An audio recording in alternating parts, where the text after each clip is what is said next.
અમદાવાદના બહેરામપુરા વોર્ડના દાણીલીમડા વિસ્તારમાં એએમસીની ગંભીર બેદરકારી સામે આવી છે. શક્તિ સોસાયટી 42બીમાં છેલ્લા 4 દિવસથી પીવાનું પાણી બંધ છે, જેના કારણે રહેવાસીઓ ભારે હાલાકી ભોગવી રહ્યા છે. પીવાનું પાણી ન મળતા મહિલાઓ, બાળકો અને વડીલોને રોજિંદી જરૂરિયાતો માટે ભટકવું પડી રહ્યું છે. પાણી જેવી મૂળભૂત સુવિધા માટે લોકો ટેન્કર પર નિર્ભર બન્યા છે. આ તરફ એએમસી દ્વારા ગટર ચેમ્બરના અધૂરા કામે પરિસ્થિતિ વધુ વણસાવી છે.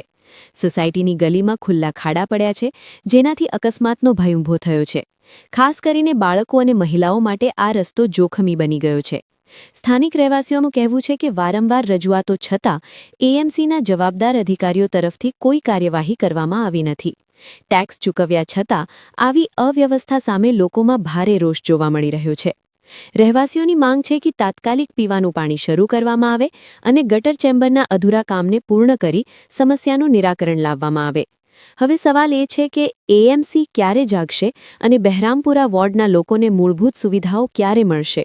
હું દાણીલીમડાથી સદિયા અલ્કા પટેલ બોલું છું. એની પ્રોબ્લેમ 3 થી 4 મહિનાથી છે અને પાણીની પ્રોબ્લેમ ગટર લાઈન ખોદ્યા પછી શરૂ થઈ. સ્ટેશનમાં લગભગ 25 થી 30 અરજીઓ કરી છે. સમસ્યા અઠવાડિયાથી છે. જ્યાંથી ગટર લાઈન કામ ચાલુ કર્યું છે ભાઈઓને ત્યાંથી છે. ગટર લાઈનનું કામ જે અડધું મેળીને જતા રહ્યા છે. 3 ચેમ્બરની વાત થઈ હતી, પણ 2 ચેમ્બર બનાવ્યા છે. 1 ચેમ્બર એવું જ ખુલ્લું રાખીને જતા રહ્યા. રજૂઆત છે કે આ ગટર લાઈનનું કામ પૂરું કરે અને નવી પાણીની લાઈનો આપે, જે બધી એ લોકોએ તોડી નાખી છે. તો અમારે નવી લાઈન જોઈએ છે પાણી માટે. અને બીજું કે આરસીનો રોડ બનાવી આપે અથવા તો બ્લોક નાખી આપે.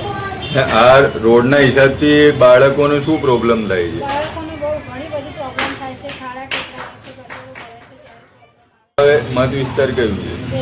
દાણીલીમડા બહેરામપુરા વિસ્તાર, શક્તિ સોસાયટી.